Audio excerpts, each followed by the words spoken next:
Welcome to the Culture Edit. Unique perspectives into the personal and professional lives of individuals at the helm of successful business, athletics, art, and design. Welcome to the Culture Edit. We are episode 23. Say hello to the lovely people out there. Way louder than you said you were going to talk, but it's okay. I'll talk a little bit quieter. Okay. Hey, everybody. I'm really excited because anytime Could be because I'm tired, by the way. Really tired. What? Could be you sound loud because I'm tired. Oh, you're always tired. I'm mega tired. You're literally always tired. Every day you wake up and you're like, I'm so tired. I can't do anything. Yeah. Well, I had a meeting at 7:30 this morning. And then you talk about how tired you are all day, but then you stay up late. Not that late. It's a vicious cycle. Okay. So we have a lot to talk about today, and I'm very excited because I love the one-on-ones. So do other people. Sometimes the one-on-ones outperform guest episodes. But we do have some, this is always an exciting time of year. I love fall, going into winter, all the holidays, all the memories, all the stuff happen, all the gifts. I love gifts. I love gifts. But we don't even give each other gifts. Well, we will this year because we're not going on vacation. I've been sending you a long, long list for Santa to collect. There is a gift Slack channel. Yes. But it's just Nikki talking to herself. I only populate this just channel. Sending links to herself. So I will have lots of presents. Chad will have none. Yeah. Even though I asked. Yeah, because you'll just buy them all for yourself. Buy all the presents for myself? No, I'm telling you to buy them. That's why I'm putting them on the Slack channel. Oh, okay.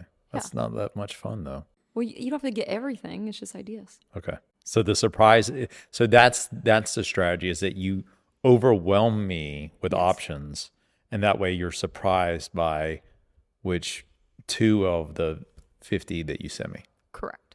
2 is fine. No, like 10. Okay. Okay. So that's exciting. Yeah. If anyone knows what Chad wants for Christmas, let me know. I would love to hear what those recommendations Besides Michael, are. because Michael's already given me some ideas. He has no idea. Yes, he has. Okay. I didn't say you're going to like him. I just said he gave me ideas. Okay. I'm just kidding. He has great ideas. Okay. So what did you do this morning? You said you were up at 7:30. Why so? Yeah, so I'm part of a business organization, HRLF, HR Leadership Forum. It's all the chief human resource officers in Atlanta are part of this organization, and me and a couple other non-CHROs. So we meet quarterly, and it's early and on a Friday. We've never done a Friday before, but always great to see everybody. What was the main focus at HRLF? There was a guest speaker. I won't talk about that, but what everyone is still talking about is return to office. It's still like everyone's asking, what are you doing? What are you doing? What are you doing? And these are the chief human resource officers of multi-billion-dollar companies. And so that was the definitely the topic of conversation for the folks that I hang out with, the people that I talk to. And what's the answer? There's no answer. And that's what I keep saying is there's no answer. It's really just about, well, you know what's funny? I wish we have a whole episode on this. I wish I could just play it for everyone. But I said over and over again, well, have you put your stake in the ground? Have you decided what your position is? Because so many have changed, and they continue to change from completely remote to we went 3 days a week. Now we're 4 days a week. And it keeps changing, which causes a lot of animosity and issues with the workforce and a lot of anxiety, because if you continue to change, then people are always going to think it's going to change again, even if you are remote. Earlier, you said some things where I'm like, this is kind of low-hanging fruit. You can't expect your workforce to come back into the office if you as a manager are not coming into the office, or you as a director, VP, whatever. If you're not in the office, you can't expect your people to be in the office. Yeah, it's my first question is, what are the leaders doing? Yeah. Yeah. And so often they're like, well, I mean, who was it that we joked about? Oh, we were joking with Katie about this, how like once you get pregnant and have a baby, you like move into this space of like, well, they have a family. So like you get more like excuses, I guess. Yeah. And so I think you heard a little bit of that today where it was like, well, yes, I'm a manager, I'm working from home, but I have a family. And the people who work for me don't, so they can go to the office.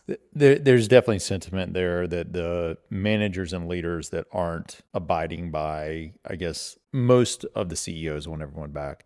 It's the folks that have a family. The folks that have kids. They're the ones that, because even like we talked about this, I talked about this today with a couple of CHROs where they're saying they're shocked by how young people actually want to come back. I didn't even tell you that part. Oh, interesting. Yeah, like they're like, oh yeah, the young people are like super excited about being there and being their friends, and showing off their outfits, but then they see the leaders aren't there and they're like, what the hell? Anyway, it's too much. Like, we have a whole episode on this. So Yeah, anyway, that's what we are still talking about. And then we went straight into pitch meetings, and that was stressful and happy and fun by the end. Yeah, straight into meetings. Creative pitch, I should say. Yeah, and that was a lot of fun. We had great feedback. Which you normally don't do remote, but this is a special circumstance because we're under super tight, stressful deadline. So let's talk about some of the feedback from last week's episode. Lots of great feedback. Lots of people wondering how they can apply for a job at Pulte. Can you talk to them about creating a job for me at Pulte? So people want to work at Pulte now. So good job, Ryan. I mean, I've even thought, I'm like, if this doesn't work out, You're going to work at Pulte? I could always work at Pulte. Oh, wow. Okay.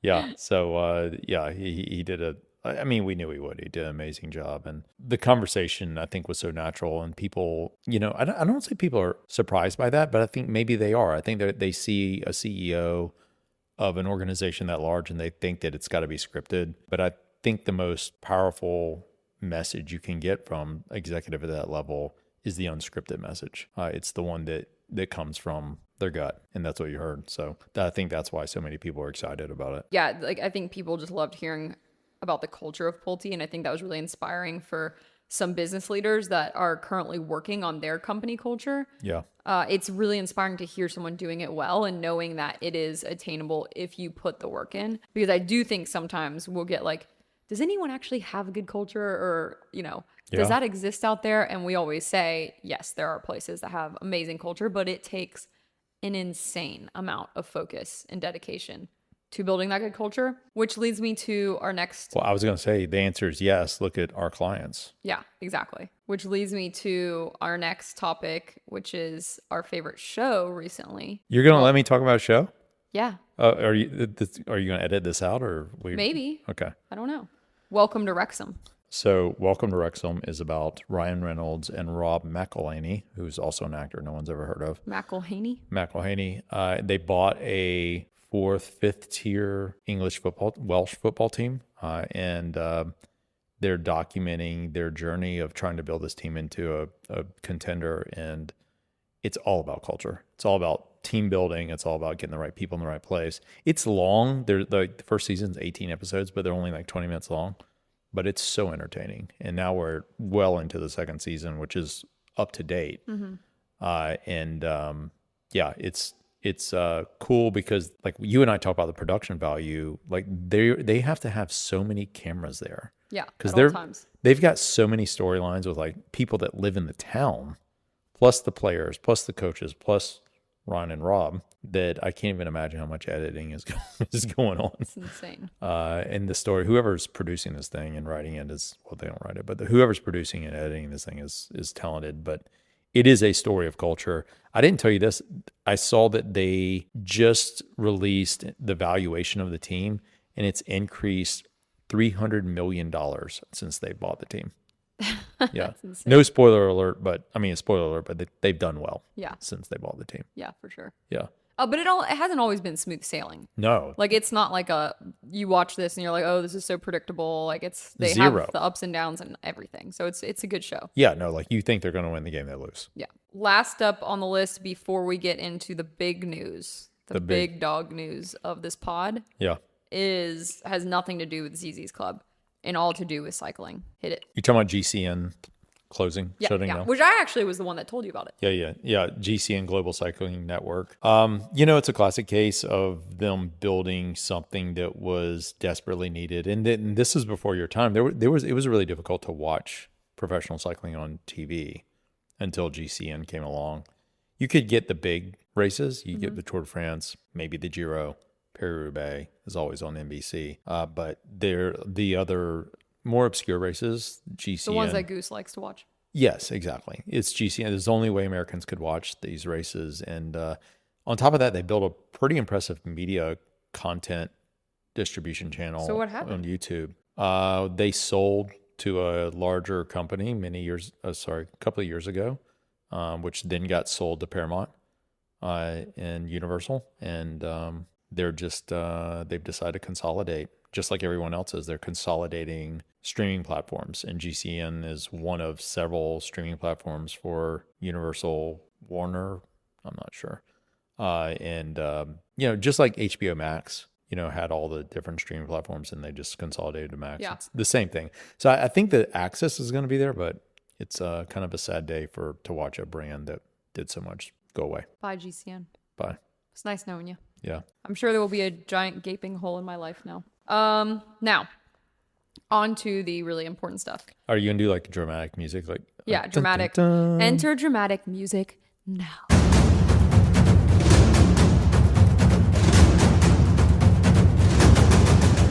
So we talked about how we were going to Atlas, and it's one of the Michelin-star restaurants in Atlanta, newly Michelined. Yep. I don't even know if that's a thing or if that's what they say. Probably not. But we were like, yeah, let's go there. Let's try it. It's in the St. Regis in Buckhead.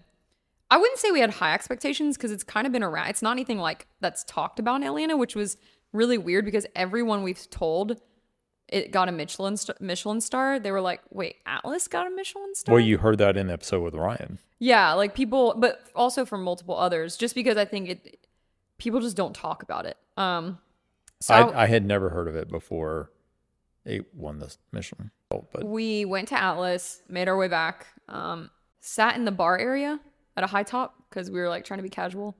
Well, that was the only reservation you got, right? I mean, well, it's because you wanted to go early. And so I just want to make sure everyone understands. So when Nikki eats dinner, it's 5:30 in the afternoon. Yeah. So our reservation was like at 5:30. my grandmother going to Morrison's Cafe in the Tallahassee Mall. Yeah.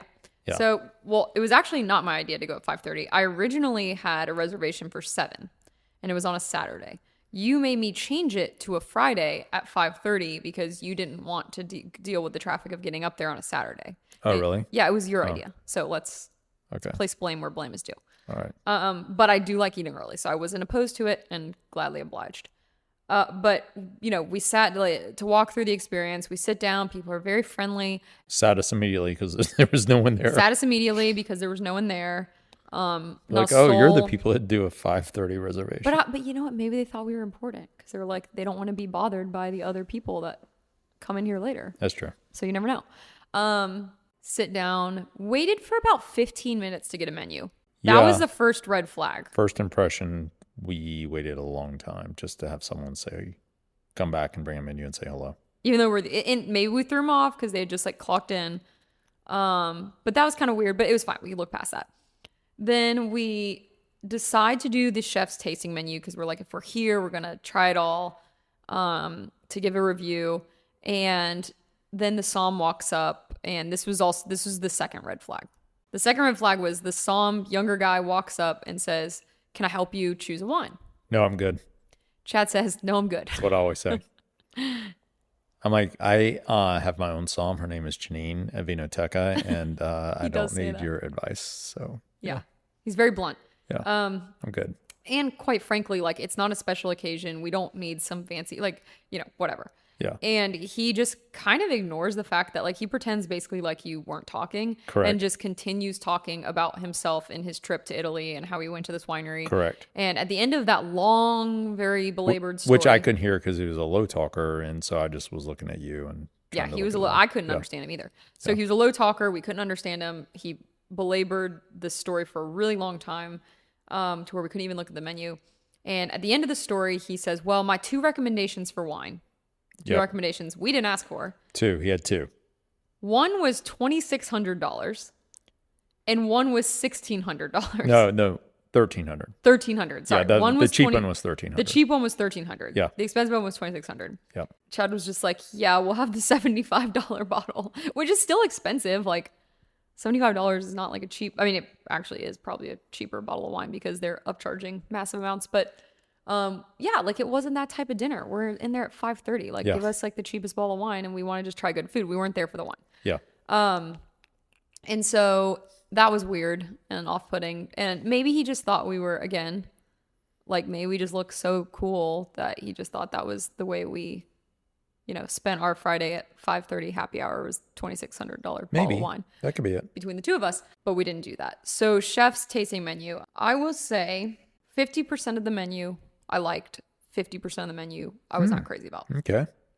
So I'll 50, give my 50. I'll Okay. give my quick thought. You give your quick thought. I'll try to remember as you go. Crystal caviar otoro dashi dish. That was the first thing. I loved it. That was the first one? I loved it. Yeah, it was good. I thought we had something before that. We had the mushroom consomme, like the soup basically. Yeah, Which that was good too. The Waldorf. That was really good. The soup was really, really good. Yeah. The Waldorf salad of sorts. Remember, that was like the deconstructed frozen grape Waldorf salad. I wasn't as crazy about it, but you really liked it with the endive because you like endive. Yes, I'm a big endive fan. To me, Big lover of all things Belgian. yes. To me, it was really difficult to eat. And you know how I am. Like, I get super awkward. If something is awkward to eat, I just won't eat it. Really? Yeah, like, I don't like awkward food. That's why I won't eat, like, it was awkward. big sandwiches, hamburgers. Like, I don't like. But it was a salad. I know, but it was put in like a weird bowl where I couldn't get the frozen grape. The frozen grape kept escaping my fork. Oh. Okay. How do you stab a frozen grape? I somehow did it. I don't know. Well, it was hard. Super talented. So you liked that. Yeah. So this next one I really didn't like, but you did like, was the lobster with squash and like a sea buckhorn butter sauce. I thought it was fine. I mean, it was a little... It was so chewy. buttery. It was a little chewy. It was so buttery. And I know that's a thing. Like, I know people dip lobster in butter, like crab in butter, all that stuff. Yeah. Butter felt like it was the main condiment. Yeah. Which I didn't like. Yeah. But I think that is the main condiment for lobster, to be honest. If you love like just everything doused in butter, then you probably would like this dish. I don't like that. It grosses me out. Feels greasy. Then my favorite dish was the hen's egg, which sounds really weird, but it was like a soft boiled egg wrapped in a parsley pasta of some sort. I honestly don't understand how they wrap the egg in a pasta. Yeah, that was really interesting. It was kind of like my mind was doing somersaults. Yeah. With mushrooms and like this really good sauce. And then they brought out fresh brioche and you dip that in the egg sauce once you cut open the egg. It was really That good. was my favorite, hands down. And then the poached halibut with beets. Do you remember the different beets? Yes. That was good. You didn't eat them. I like beets, but I didn't really like their beets. The halibut was good, but I would say like I've had equally good halibut at like many other places. Wasn't anything to write home about. What do you think? It was fine. Yeah, it was fine. Yeah, it was good. I think about that point I was getting really full. We started to hit a wall after like basically the third course. Yeah. It was like the holidays and I just eaten too much. Well, and like we've discussed before, we normally cut ourselves off way before that. We never order the chef's tasting menu. We never eat this much. So like we were in physical pain and we knew we still had to, we were halfway up Everest and we still had the death zone to go through. Yeah. And I was like, I don't know if I can do this. I even told the server, I don't think I can do this. And he was like, you can do it. The death zone of the tasting menu. Yeah. That's what I felt like. Then where they really lost me, this was the first dish that I did not finish. I took one bite and I was like, good luck with that. Wagyu beef, the steak. Yeah, which normally should be super tender and just like cut It was through, tough. I couldn't even cut through it. Yeah. Yeah, it was sad. It was sad.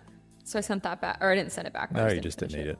And then came the 3 rounds of dessert. So it was like a pre-dessert, then dessert, and then a bonus dessert. Yes. Yeah. So there was like an apple lemon sorbet palate cleanser thing, which was fine. And then the vanilla hazelnut flourless cake. Yeah. Where you like cracked open the little egg and then molten lava came out. I was like, can't you get this at Ruby Tuesdays? Yeah. Like the molten lava cake? Yeah, it was. Is that Ruby Tuesdays? I don't know. Or TGI Fridays. Yeah, I haven't been to Ruby Tuesdays. I think it was TGI Fridays. Since the early 90s. Yeah. But it wasn't something that I was like, I can't live without this dessert. Yeah. So does this make you question Michelin's judgment ability? Yes. I mean, I will say that it was very nice of them to be so inclusive with the Michelin-star with this restaurant, because I do believe it's the first nursing home to ever receive a star. We were definitely the youngest people in there by like 50 to 70 years. Yeah, everyone, yeah. I turned around at one point and was like, Octogenarians. oh my gosh, are they giving oxygen tanks along with the martinis here? Yeah. Yeah, it was an older crowd for sure, which added to the vibe, I guess. Yeah, this is a glowing review. And then once I didn't know you were going to go so ham. Once we were finally like we were done with the food, done with like forcing this wine down our gullets. Not to mention the bread. The wine was fine. No, I know, but I'm so full at this point Yeah, that I'm like forcing it into a space in my stomach that doesn't exist. You know what was really good that you haven't given them credit for were the cocktails when we first got there. Yeah, the cocktails were amazing. Yeah. But also what was really good, I was going to end with the good stuff. What was really good was the bread service. Oh, okay. The bread service. Call me a simpleton, but I love a good bread service. Yeah, it was a like a pretzel. They had a pretzel bread. They had a like normal bread. I don't remember what it was. But it was all freshly baked there. The butter was served at room temperature, which is one of my pet peeves. If a nice restaurant brings out cold butter, I will send the butter back. So as a review, Nikki liked the cocktails, the caviar, the egg, yes, and the bread service. Correct. And the butter. Yes. But not the melted butter, the room temperature butter. Yeah. Well, they didn't. No, the melted butter on the lobster I didn't like. Oh, sorry. Yeah. They also gave us like a green butter. Oh yeah, it was like a that was pretty good. Parsley butter or something. Yeah, that was good. Yeah. And the service was good. The service was great. Aside from the som being like weird, and like pushy, our server was amazing. He was so nice. He was so, friendly, whatever. Yeah. So if you go in there and you get the pushy som, don't worry, it's not you. I wouldn't recommend it to a friend. Yeah. It was one of the most expensive meals we've ever had. Yeah, it was. And I walked away very disappointed. And we've been to Michelin-star restaurants in other countries. Yeah. And had much different experience. New York. Yeah, in New York too. So, off to a good start. Sorry. Maybe we'll go to Mujo one day. Yeah, I think so. My sister's been there. Yeah, everyone we talked to has glowing reviews about it. We are going to Lazy Betty, and I've heard great things about that, so I'm very excited. Yeah. But we're only doing the 4-course tasting menu. We're doing that in December? Not the 7-course. Yeah, in December. December 20th. Okay. Wow. Okay. Yeah. Christmas. Yeah. Holiday time. Yeah. So I'm really excited about that. Again, I would maybe go sit at the bar. No, I wouldn't. I wouldn't go back there, honestly. You would? I mean, it's not terrible. I mean, it's. I mean, if you're judging it based on the tasting menu, which is expensive, and the elderly folk, the vibe, yes. Okay, I will go there. But if you're in 60 Buckhead, years, I'll go back in 60 years when I fit in. Okay. I mean, I don't. I mean, I think if you're in Buckhead, and I guess there's other places to go. Yeah. I'll think about it. There's a lot of other places to go. That's what I'm saying. If someone was like, "Where should I go?" I'd rather go to Yepa or Stoica. Yeah. Should I go to Atlas? Would you be like, "Yes, definitely"? Colonial. Definitely go to Atlas. Would you say yes? Yeah. No. It wasn't special. Yeah. Now, maybe if you just like, I think maybe if you're like like you're just really gluttonous and you just want to eat everywhere, then like sure, like hit it up. If you're really gluttonous and you want to eat everywhere. Like if you've like hit every spot and Atlas is like the last on your list on your gluttony trek up Mount Gluttony. I don't think that's anybody. That's not anyone that's listening to this. There might be podcast. One. If so, hit it up. Next week is Thanksgiving. Well, it's this week. This will come out on Monday, and Thursday's Thanksgiving. So happy Thanksgiving, everyone. Happy Thanksgiving. We're having a Friendsgiving with some people after the Atlanta Invesco half marathon turkey day, whatever it's called. Yeah. So no more half marathon updates. No, I have Miami still. Oh, okay. But I won't. I don't need to update every week. Okay. Unless y'all want the updates. It's here. Are you giving a prediction on time or pace or? Not really. I'm just allowing myself to just, fly. Fly sounds fast. With the wind. fly with the wind. If you're flying with the so wind, if it's a headwind, then I'm going to fly slower. But if it's a flying tailwind, against the wind. I'll fly faster. Yeah, like Bob Seger. Yeah, just like it. Yeah, you have no idea what I'm talking about. No. Okay. We have produced special custom Speed Club running gear for you and the other runners on the team. Yep. Pretty excited about that. Yeah, I'm excited. I mean, it'll be, it's going to be really cold. It's going to be in the 30s when we start.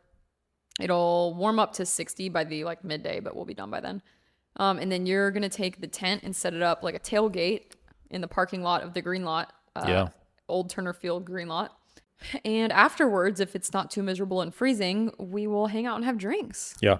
It'll be fun. And we're going to try something special during let's not give it away, but we're going to try something special during the race to maybe be able to play on the podcast. Yeah. I think maybe we should mention the latest issue you have with sleeping, because that's related to running, because you're not sleeping because you can't stop thinking about something. Can you share that with people? Because I think it's pretty unique that you are obsessed with this idea that you asked me about that I wish I wouldn't answered you, which is, where do squirrels sleep? Where do squirrels go to rest their little heads when the sun goes down? And that was my question. For people that don't live in Atlanta, this is the city in the forest. That's like common knowledge. Or the city of squirrels. And it's a city of squirrels, so there's squirrels everywhere. But what? Way more than like other cities. Yeah. So like and they're really cute. So what caused this though is that we woke up in the middle of the night because Hutch woke us up because he had a little bit of a tummy ache. You took him out in the middle. It was 3 a.m. Yeah. Walk him around the neighborhood. It's dark, creepy, weird, spooky.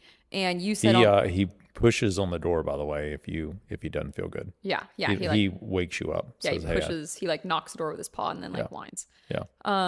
Doesn't bark. Very polite. Yeah. But when you were out there, you came back in. You were like, oh God, this is the weirdest thing happened. I looked over, and for those of you that don't know, we live on the Atlanta Beltline, which is like a giant path that connects the different parts of Atlanta. It's a big sidewalk. It's a giant sidewalk, and people are obsessed with it. Probably like a year ago, there was a feral cat that had kittens, and she was constantly like catching things and bringing it across the Beltline to this little like wooded floral grass area, but it's like overgrown, and weeds.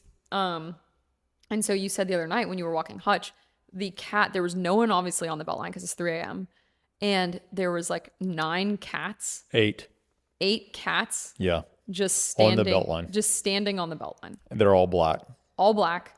And you said when they saw you and Hutch, they immediately like crouched down at the same time. Yep. And then they ran. And then they scurried. Yeah. I was like, how creepy is that?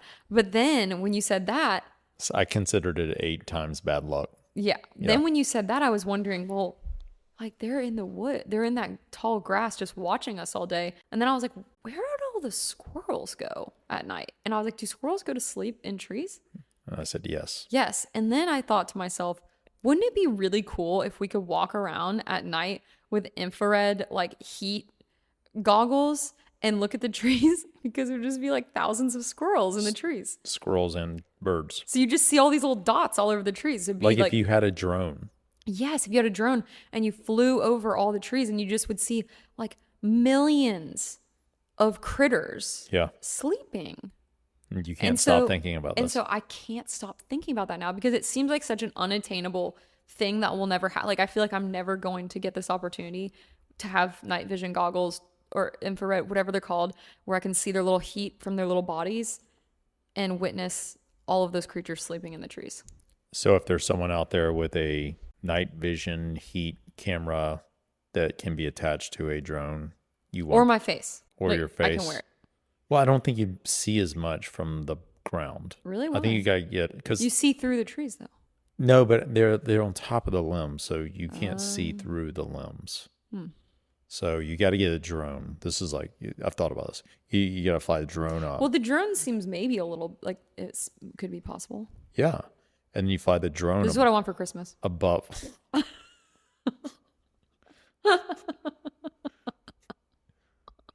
Anyway. Hope you just cut this whole segment out because no one cares about your squirrel your obsession segment with the squirrels in the trees and squirrels. not being able to sleep because you're thinking about their Their The cuteness. heat map. They're so cute. Okay. Their little bodies. Their little feet. Yeah. So happy Thanksgiving, everyone. Next week we have a very exciting guest that we've already recorded. Yeah, just get ready for this one. Buckle up, Buttercup. Buckle up, Buttercup. It's a fun one. Yeah. And very informative. And then we've got some by request, some recommendations from you for the holidays coming up. Yes. So I currently smell like the inside of a perfume shop because I've been testing perfumes like crazy. I smell like a different human every day. So for the past few months, I have been testing 75 different perfumes. 75? This is what we're going to talk about? Well, I'm not talking about all 75. Oh, okay. A lot of them are like, I shouldn't say duds because there's people out there that love them. This is my, obviously, personal preference list that I'm giving to you. So your nose might not agree with my nose, and that's totally fine.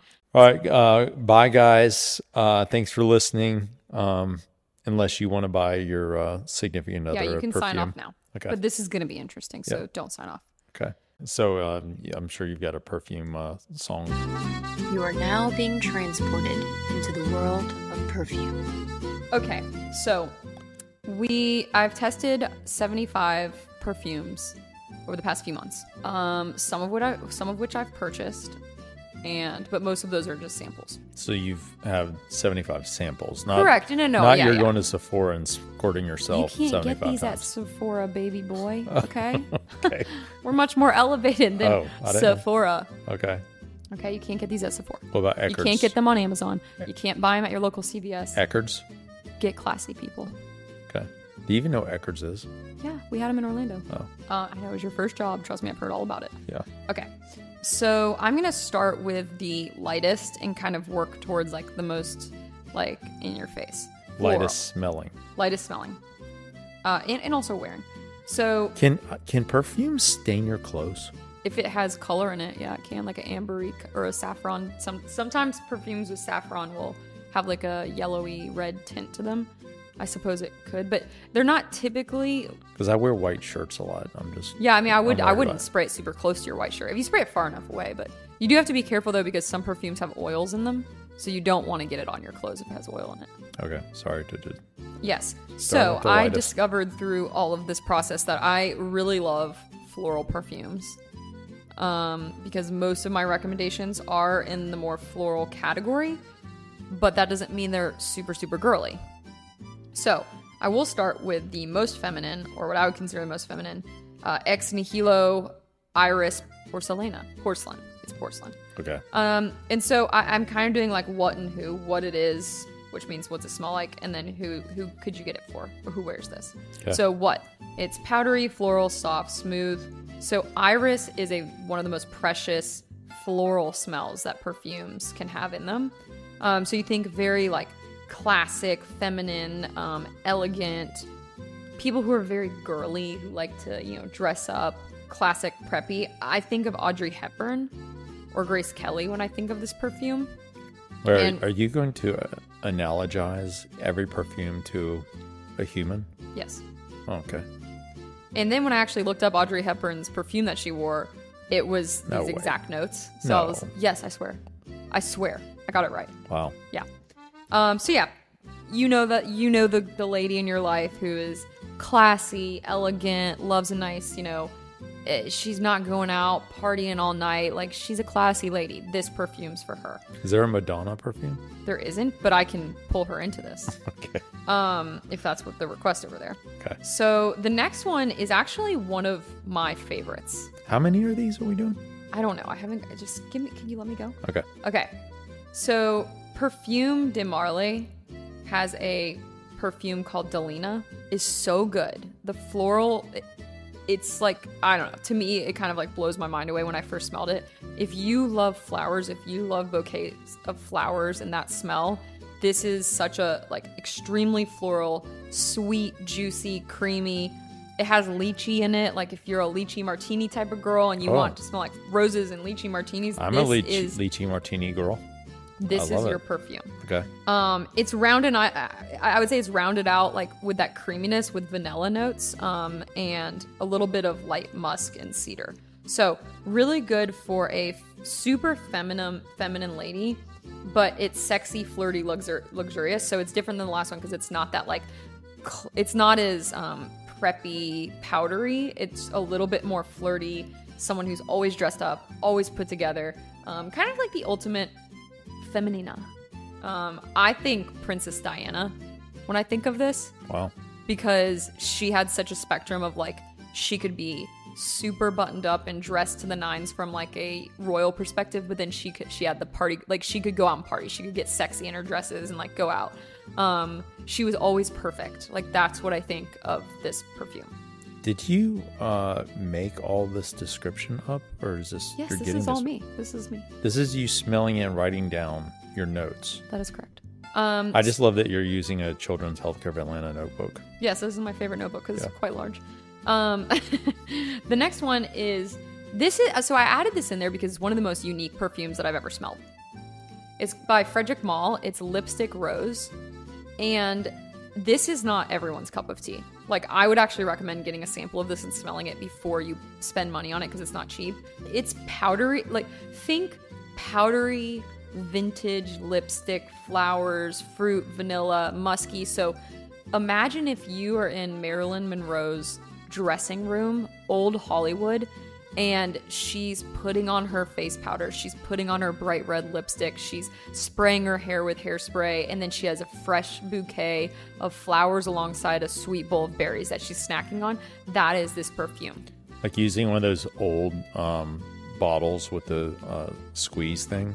Yes. I mean, it doesn't have that. Squeeze thing. But and it has same old Hollywood. Yeah. It's what I imagine Marilyn Monroe smells like if you gave her a hug, is this perfume. So it's back then, now, not now. Yeah, now. But to me, it's someone who likes the nostalgia of like anything like that, like very sentimental, nostalgic woman who loves to go back to the theater and watch plays. It's just that old Hollywood glam. Yeah. It reminds me of putting on my grandmother's lipstick, like the first lipstick I ever tried on. My grandma had all these different like, reds that she would wear, and it's that exact smell. So for me, it's nostalgic, and I love old Hollywood glamour, so I enjoy it, but it's one of the most unique perfumes. Next one I think it's the last one the last one in the floral category is Ex Nihilo. I'm probably saying that wrong. Ex Nihilo. But you're going to put all this in the show notes. I'm going to put it in the show notes. I'll link to everything. They are definitely coming out on top as my number one perfumer of the year. I love their perfumes that much, and I thought it was Frederic Malle, but it's not. Okay. So Vesper Glitz. It's floral. Like a martini.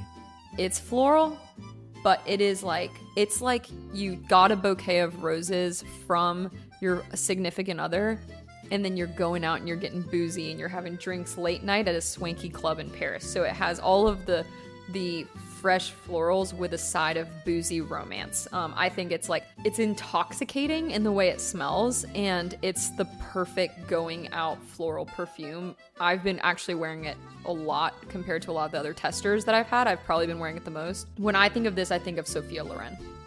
Boozy, beautiful, fun, party, but not spicy. Like a lot of people think party perfumes are like spicy in your face. Yeah. This is still very light, but it's just you're the bouzy floral girl. They call it a Vesper because of the martini? I don't know. So moving on. Maybe it smells a little bit like Lillet Blanc. Well, it's like a mimosa. There's like hints of mimosa. There's a Lillet Blanc right there. Yeah, it could be a Lillet Blanc as well. So now we enter into the gourmand category, which tends to be the sweet, edible. Like when you smell something, you're like, oh my God, I could eat that. Like, but it's a smell. That's gourmand. Wasn't there a gourmand category for Michelin? Yes. But that was like different though. It was not the same as how it's not the same for that. It's not like sweets or anything like that. Oh, okay. The gourmand is like the affordable but good. So it doesn't really translate. Oh. But in perfumes, gourmand is like edible, not necessarily always sweet, but just very edible. And so I actually don't like gourmands that much because they tend to be sweet, and I don't like an overly sweet perfume. But I did find one called I'm gonna butcher this name because it's Italian. Nobile 1942 is the brand, and it's Okay. the Donze delle Libellule. That's what it is. Okay. And so when you first spray it on, it is kind of like a sweeter smell, but it's more of an apple sweet smell, so not just like a sugary sweet, but think fresh apples with a hint of vanilla, musk. It actually translates to Dance of the Dragonflies. I would say anyone that doesn't mind smelling like an edible perfume would like this. This is a crowd pleaser. Like, I actually think you could get this for anyone, unless you have a true aversion to the smell of apples or like a sweetness. Like you really love just spicy perfumes and musky and that's it. This is a crowd pleaser. Who's the girl? I actually didn't have a girl for this. Wow. I'm the girl for this. I stumped you. Oh, really? I'm the girl for this. Oh. I love this perfume. Oh. It doesn't last forever. Like, it's not overly strong, but it makes me so happy when I spray it. So this is your favorite? It's my favorite in this category. Okay. And it just makes me so happy. Like, it reminds me of sitting by a fire in the winter, you know, with your best friends, with your significant other, cuddling up under a blanket and drinking warm apple cider. Like, that is this perfume. Nice. I love it. So then we move into the spicy realm, and there's quite a few that I like. There's actually quite a few I have like honorable mentions, but I'll put those in the show notes.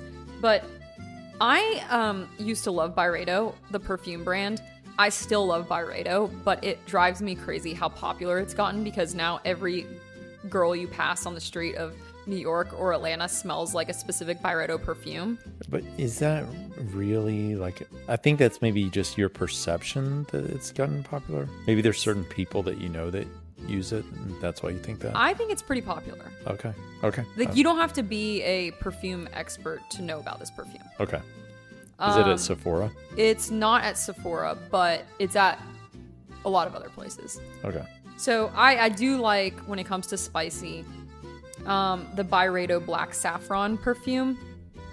And it's, again, I'll hit this one quickly. Vibrant, spicy, floral. I wear this a lot. I've actually gone through this really quickly. I tend to wear it at night more. I don't really wear it during the day. But anyone that I would say is like your most adventurous friend, the person who loves to travel, the person who loves exotic food, who tries new things, they love an old fashioned as their drink or a spicy drink at night, this perfume is for them. It's like how I can only listen to Interpol at night when it's cold. Totally, yeah. Okay. And my celebrity choice for this was Elizabeth Taylor. Wow. She apparently loved to travel all the time to different exotic places. So I attribute this to Elizabeth Taylor. All right. And the last, but certainly not least, because I actually did purchase the large version of this, is Ex Nihilo Atlas Fever. Is this the one you got last time we were in New York? No, that was a different one. This was when I got this when I was by myself. This one is really strong, very different, not a daily drinker, not a daily wearer. It is a special occasion perfume. It's very woody, very spicy incense. It has an intoxicating hint of tonka bean and vanilla to round out that spiciness, so it doesn't just like hit you with a bunch of spice. I really like it because it makes me feel like rock and roll. Rock and roll. Like, if you're ready for the night, you're like, I'm gonna spray this on. It makes me feel like I'm ready to go listen to loud music with my best friends, sing, you know, hang out. Like, it's New York nightlife. It's the buzz of the city. It's just buzzy. That's, I guess, what I could say. You can tone it down with a lighter floral perfume if you want, but it's definitely like a strong vibe. Leather jacket. Yeah, like, this is for your friend that wears all black, leather, loves music, a little edgy. It's a night perfume. I would say my celebrities for this are Joan Jett, Debbie Harry, Blondie, for those of you that don't know. Yep. And Stevie Nicks. Wow. Party all three. girls. Yeah. Yeah. So those are my recommendations. These are mostly like this season's recommendation. I know the floral ones could obviously be worn like throughout the year. I do have spring, summer recommendations that are like very in your face spring, summer, but we'll wait on to do those. And then honorable mentions are Byredo's Mojave Ghost and Tulip. Those two are amazing. Indult has one called Toyota. It's like the most pure vanilla scent, but it has slight musk to it. It's not like your basic vanilla. A lot of people are turned off by just pure vanilla because they think it seems juvenile. This one is an elevated vanilla. I've actually worn it a lot. And then the last one is, I put this in here for Lynn, Ex Nihilo Fleur Narcotique, because that's what Hailey Bieber wears. Okay. Well, thanks for listening to The Culture Edit, a perfume podcast. Yes. Thanks, everyone, for listening. And we will have a guest next week, and it's going to be a lot of fun. And have a happy Thanksgiving. Yeah. Enjoy the holiday. Don't eat too much like you went to Atlas for a meal. Or just do the half marathon before you go to eat too much. Oh, there you go. All right. All right, thanks. Signing off.